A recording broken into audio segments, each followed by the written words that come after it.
साथियों नमस्कार। मैं आपका दोस्त सनोज मिश्रा, फिल्म डायरेक्टर, आज आपके बीच फिर हाजिर हूँ। आज चर्चा करेंगे एक नए विषय पर। विषय तो बहुत पुराना है लेकिन चर्चा में बहुत जल्दी आया। एक शब्द जो आप लोगों ने बहुत जल्द अभी सुनना शुरू किया होगा, नेपोटिज्म।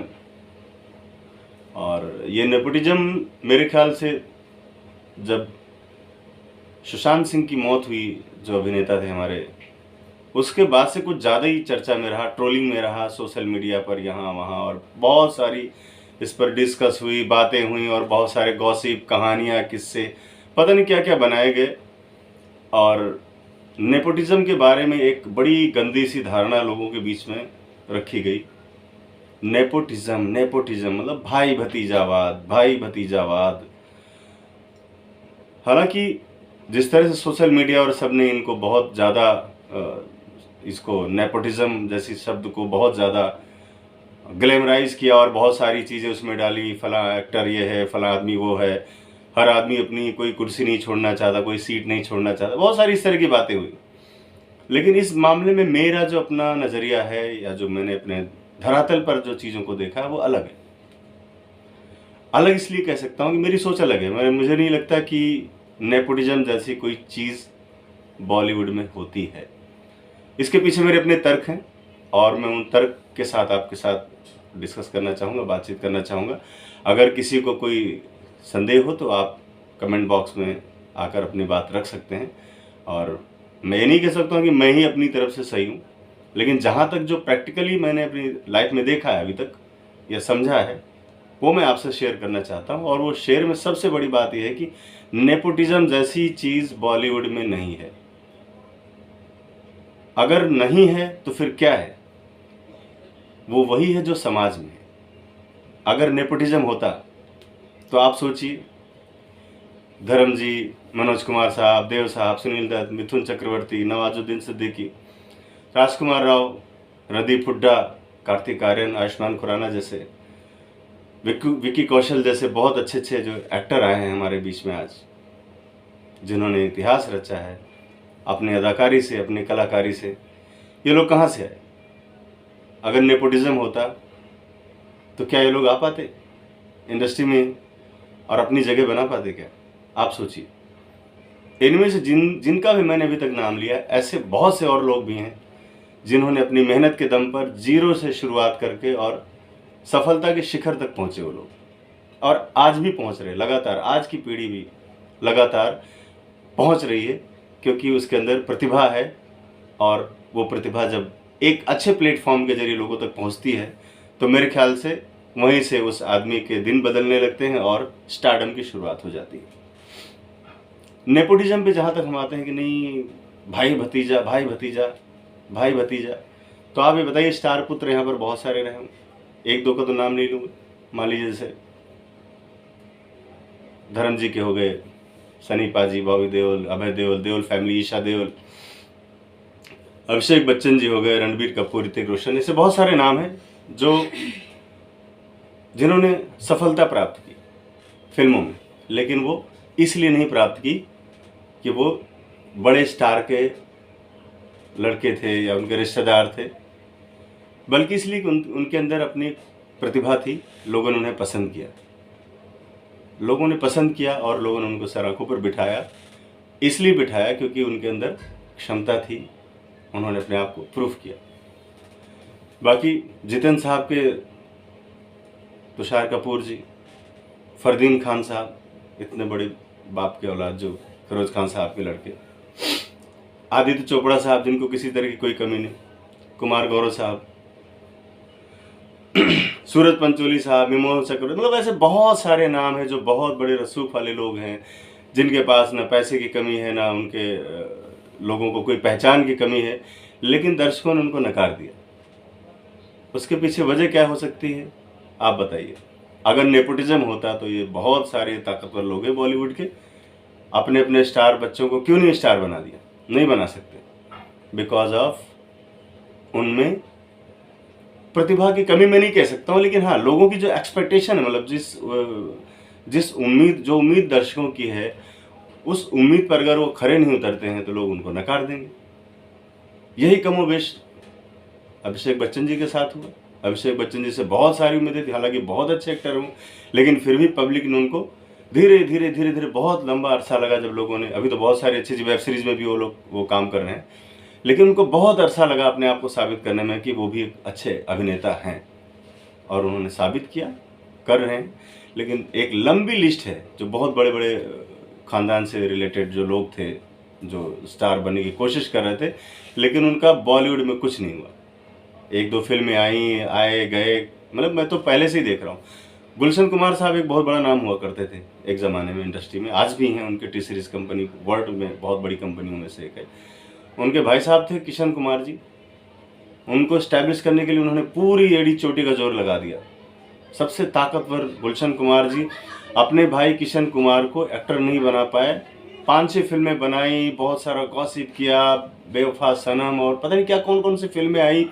बहुत से ऐसे इश्तिहार उस समय आते थे कि किशन कुमार को फांसी होने जा रही है। इश्तिहार मतलब न्यूज़पेपर में, जब मैं पढ़ता था, स्कूल कॉलेज में था, तो उसमें आता था कि किशन कुमार को फांसी होने जा रही है, शिल्पा शिरोडकर का उन्होंने मर्डर कर दिया। जब पूरा न्यूज़ हम लोग आपस में सब चीज़ें खबरें फैल जाती थी तो बाद में पता चलता था कि नहीं, एड था, वो विज्ञापन था जो कि अखबार में न्यूज़ की तरह से लिखा जाता था। मतलब एक फिल्म को चर्चा में लाने के लिए इस तरह की चीज़ें भी उस वक्त की जाती थी जब इतना संचार का माध्यम हमारे साथ नहीं था। उसके साथ साथ लाखों करोड़ों के बजट की फिल्में बनती थी, बड़े बड़े एक्टर स्टार कास्ट होते थे, म्यूजिक होता था, सब कुछ होता था, गाने हिट हो जाते थे, लेकिन फिल्म नहीं चलती थी। किशन कुमार साहब बहुत मेहनत किया उन लोगों ने, लेकिन वो अपने भाई को, गुलशन कुमार साहब, एक्टर नहीं बना पाए, स्टार नहीं बना पाए।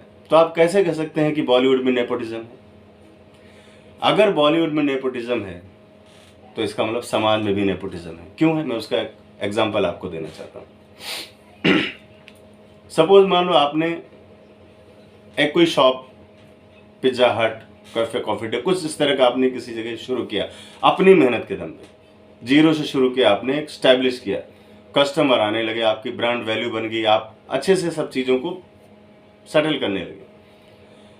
तो क्या एक राह चलता हुआ कोई गरीब आदमी आता है जिसके अंदर बहुत सारा टैलेंट भी है, आप जानते हो कि वो पूरे आपकी जो प्रतिष्ठान है, जो आपका ये कैफ़े कॉफ़ी डे है, इसको बहुत अच्छे से संभाल लेगा, लेकिन आप उसे नहीं दोगे। क्यों नहीं दोगे? क्योंकि आपके बाल बच्चे हैं, आपने इस्टेब्लिश किया है चीज़ों को, तो आपका जो शॉप है, आपका जो कारखाना है, आपकी जो फैक्ट्री है, उस पर सबसे पहला हक आपके बच्चों का बनता है। तो आप अपने बच्चों के बारे में अगर आप सोचते हो एक छोटी सी फैक्ट्री लगाकर, तो एक एक्टर अगर जिसने अपने दम पर पूरा अपना साम्राज्य खड़ा किया है, लोगों के दिलों में जगह बनाई है, स्टारडम हासिल किया है, तो वो फिर क्यों इस तरह से किसी दूसरे आदमी को, अपने बच्चों के बजाय किसी दूसरे को वो हक दे देगा? आप मुझे बताइए। आप एक फैक्ट्री के मालिक होने के बाद फैक्ट्री दान तो नहीं कर दोगे, अपने ही बच्चों में दोगे। अगर वही चीज़ बॉलीवुड के जो बड़े स्टार हैं वो लोग अपने बच्चों के लिए करते हैं तो उसमें बुरा क्या है? अगर आप इसको बुरा बोलते हैं या नेपोटिज्म बोलते हैं तो मैं नहीं मान सकता भाई इस चीज़ को कि ये नेपोटिज्म है। ये तो लड़ाई है, जो आदमी जहाँ तक मेहनत करेगा वहाँ तक पहुँचेगा। और दूसरी जो सबसे बड़ी बात बॉलीवुड की जो मुझे अच्छी लगती है, जिसकी वजह से मैं खुद बॉलीवुड में आया हूँ और करीब मुझे 30 साल होने को है अभी, वो सबसे अच्छी बात यह है कि जब मैं छोटे क्लास में पढ़ता था तो वहाँ पर मुझे अपने जाति का एहसास कराया जाता था कि मैं किस जाति से हूँ। हालांकि मैं कभी जातिवादी और धर्म में नहीं रहा, लेकिन मुझे तब जब वजीफ़ा मिलता था तो पता चलता था मुझे दूसरी लाइन में खड़ा कर दिया गया। क्यों? क्योंकि मैं ब्राह्मण हूँ। पता चला एडमिशन होना है तो मेरी लिस्ट में नाम नहीं आता था। क्यों? क्योंकि पता चला मैं ब्राह्मण हूँ। मुझसे नीचे वाले जो लोग होते थे, जिनके कम नंबर होते थे, उनका नाम आ जाता था बिकॉज ऑफ कास्टिज्म, रिजर्वेशन। तो मैं वहाँ से देखता हुआ चला आ रहा हूँ। और बॉलीवुड में मुझे सबसे वो बच्चा, जब मेरे कोमल हृदय था, मैं दुनियादारी नहीं जानता था, तो एक गिल्टी फील होती थी कि मैंने तो किसी के साथ अत्याचार नहीं किया, मैंने तो किसी को गरीब नहीं बनाया, या मैंने किसी छोटी जाति के सम्मान को कभी ठेस नहीं पहुंचाई, तो आखिर मेरे साथ ये क्यों ऐसा होता है? मैं तो बहुत गरीब फैमिली से बिलोंग करता हूँ, फिर भी मेरे साथ ऐसा दुर्व्यवहार क्यों होता है?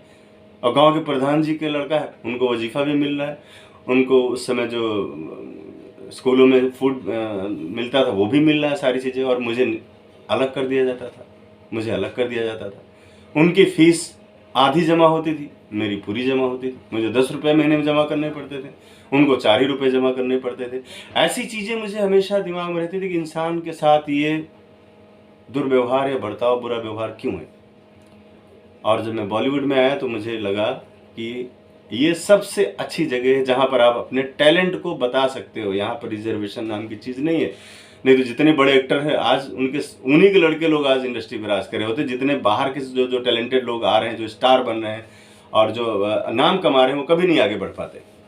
तो मेरा यही मानना है कि अगर नेपोटिज्म होता या रिजर्वेशन होता यहाँ, तो चिराग पासवान जी आज यहाँ के सबसे बड़े सुपरस्टार होते।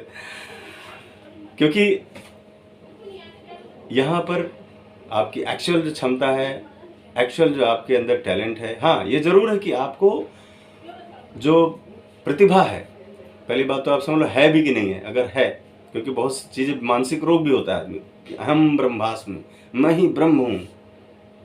तो अगर आप ब्रह्म हैं तो पहले आप अपने आप को अच्छे से समझ लीजिए। वो बहुत ज़रूरी है समझना कि आप, अगर आपको लगता है कि आप वाकई ब्रह्म हैं, तब आप आगे बढ़िए इस लड़ाई के लिए जहाँ पर हजारों लोग पहले से लड़ रहे हैं। क्योंकि ग्लैमर की लाइफ है, यहाँ पर संघर्ष और जगहों से ज़्यादा है। क्योंकि यहाँ पर आपको नेम, फेम, पैसा सब कुछ मिलता है ना। एक से एक अनपढ़ गंवार आज की तारीख में देखो संसद में बैठे हुए, जिन्हें कुछ भी नहीं आता जाता, उन्हें कुछ नहीं पता है पॉलिटिक्स क्या है, देश कैसे चलता है, अर्थव्यवस्था कैसे चलती है, बिकॉज ऑफ स्टार बन गए वो। और उनके फेस वैल्यू पर उनको आज संसद में बिठा दिया गया, जिसमें 1-2 लोग ऐसे भी हैं मेरे जिनको लिखना तक नहीं आता है, उनको धड़ाधड़ टिकट ऑफर हो रहे हैं, बिकॉज ऑफ वो पब्लिक फिगर बन चुके हैं आज की तारीख में। तो वो जगह यही है बॉलीवुड, जो आपको जीरो से हीरो और हीरो से स्टार, स्टार से सुपरस्टार और ले जाके संसद में बिठा देती है, जहाँ ऐसे लोगों को तमीज़ भी नहीं होती कि देश चलता कैसे है। एक स्पीच नहीं दे पाते हैं, क्यों? क्योंकि उनको पास नॉलेज ही नहीं, उनको पता ही नहीं कि उनको बोलना क्या है। ज़िंदगी भर तो उन्होंने धक्के खाए इधर उधर और हीरो हीरोइन के पीछे नाचे आगे पीछे, उनको क्या पता है। और इस तरह की जो परंपरा पॉलिटिक्स में हो रही है देश चलाने में, जैसे अनपढ़ गंवार लोग आके मंत्री बनते हैं या अनपढ़ गंवार एक्टर जाके वहाँ पर देश चलाते हैं, ये बहुत ही गंभीर विषय है इस देश का, जो हमें आपको सोचने की ज़रूरत है कि इस सब पर तो काम हो रहा है, हर एक चीज़ पे तो काम कर रहे हैं मोदी जी, ये कर रहे हैं मोदी जी, इस पर काम क्यों नहीं करते कि अनपढ़ गंवार, उसकी एक क्राइटेरिया बननी चाहिए कि भाई इतना लिटरेट आदमी हो, पढ़ा लिखा हो, समझदार हो, एक्सपीरियंस हो, तभी उसको टिकट मिलेगा, तभी जाके वो पॉलिटिक्स में आ सकता है, मंत्री मिनिस्टर बन सकता है। अब आप सोचिए कि जिसने ज़िंदगी भर पढ़ाई की और हमेशा टॉप किया, IAS बना, IPS बना, वो एक अनपढ़ गंवार के पीछे हाथ बांध के खड़ा हो जाता है जाके। वो अनपढ़ गंवार जिसको किसी चीज़ की तमीज़ नहीं है, अपने जाति का वोट लेकर के आ गया और जीत गया, अपने जाति का वोट लेकर आया, जीत गया, और उसके पीछे सारे पढ़े लिखे लोग हाथ बांध के खड़े। अरे भाई, देश में इस पर काम करने की ज़रूरत है। असल में अगर काम है तो रूट्स तो यही है, बेसिक लेवल पर। जब तक ये सुधार नहीं होगा, जब तक पढ़े लिखे लोग पॉलिटिक्स में नहीं आएंगे, तब तक तो ऐसी धक्कम परेड चलता रहेगा। तुम किसको, यादव हूँ मैं, फला हूँ मैं, ये हूँ मैं हूँ, ऐसे ही चलता रहेगा। और जब पढ़े लिखे लोग आएंगे तो समाज की बात होगी, इंसान की बात होगी। तुम इंसान हो ना, हाँ ठीक, तुम गरीब हो, तुम मिडिल क्लास हो, तुम अपर क्लास हो। अपर क्लास होना भी कोई बुराई नहीं है, अपर क्लास है तभी देश चल रहा है।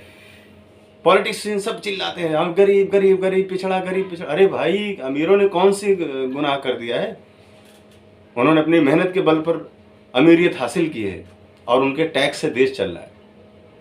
तो भैया, गरीबों के साथ साथ अमीरों को भी एक बार सैल्यूट कर लेना चाहिए कि भैया आप लोग टैक्स दे रहे हो तो हमारी देश दुनिया चल रही है, आर्मी पल रही है, डिफेंस चल रहा है, बड़ी बड़ी सड़कें, रोड सब बन रहे हैं, क्योंकि आप टैक्स देते हो, आपका कारोबार, बिजनेस बढ़ा हुआ है। तो गरीबों के साथ साथ एक बार अमीरों को भी सैल्यूट कर लेना चाहिए कि भाई आपने हमें बहुत कुछ दिया है, आपकी वजह से देश चल रहा है। अब आप सोचिए कि जब गरीब गरीब की बात होती है, तो चूंकि अमीर बहुत कम लोग हैं और उनका वोट बैंक भी बहुत, तो उनको टारगेट करके सिर्फ गरीब लोगों का वोट लिया जाता है। और गरीबों को तो ये भी नहीं पता है, आपने कभी कभी सुना होगा कि गरीबों का पैसा खा गया आदमी, गरीबों का पैसा आदमी खा गया। आपने सुना होगा कई बार ऐसी बात है, गरीबों का पैसा। अरे भाई, मेरी बात सुनो, वो गरीबों का पैसा नहीं था। गरीबों का पैसा होता तो गरीब क्यों रहता वो गरीबों के लिए पैसा था जो खा गया, जो घोटाला हो गया। वो गरीब का नहीं था, गरीब के लिए आया था। कहां से आया था? अमीर लोग लेके आए थे, अमीर लोगों ने दिया था, टैक्स दिया था उसके लिए, गरीबों के लिए, उनके घर बनने के लिए, उनके भले सिस्टम से आया, वो चीजें सारी सिस्टम से आई, ठीक है, लेकिन वो गरीबों के लिए पैसा था। गरीब का पैसा और के लिए में बहुत फर्क है, और ये फर्क बहुत कम लोग समझ पाते। खैर, हालांकि मैं बड़े अलग विषय पे चला गया हूँ, लेकिन मैं ये कहना चाहूँगा कि फिल्म इंडस्ट्री एक ऐसी जगह है जहाँ पर आपको मेहनत तो करनी पड़ेगी अगर आपके अंदर प्रतिभा है तो, लेकिन आपको यहाँ पर मुकाम भी मिलेगा, ये तय है। लेकिन आपके अंदर प्रतिभा होना बहुत ज़रूरी है। धक्के खाने पड़ेंगे, सहना पड़ेगा हर एक वो चीज़, क्योंकि आप किसी साधारण चीज़ के लिए नहीं आए हो यहाँ पे। क्लर्क की नौकरी के लिए जाते हो तो 12वीं पास, 12 साल तक आप पढ़ते हो, कंपटीशन की तैयारी करते हो, रात दिन घूस देते हो, तब जाके नौकरी मिलती है आपको। तो आप दुनिया के बीच में आइकॉन बनने के लिए आए हो, तो बहुत छोटी सोच लेकर नहीं आ सकते आप। आपकी सोच बड़ी होनी चाहिए, और नेपोटिज्म जैसी कोई चीज़ नहीं। हाँ, आउटसाइडर के लिए थोड़ी मेहनत ज़्यादा है, जो स्टार सन है उनके लिए कम है, क्योंकि उनके यहाँ पर सब प्लेटफॉर्म तैयार, उनको अच्छे तरीके से खाली लॉन्च करने की देरी होती है। और बाहर से जो लोग आते हैं उनको उतनी ज़्यादा मेहनत करनी पड़ती है, लेकिन वो मेहनत आपको बहुत मैच्योर बना देती है। जब आपको कभी कोई अच्छा मौका मिलता है तो आप वहाँ से निकल जाएंगे, ये पक्का है। चलिए, आज के लिए इतना बहुत है, और बहुत बहुत धन्यवाद आपका। Thank you so much. बहुत जल्दी फिर मिलते हैं।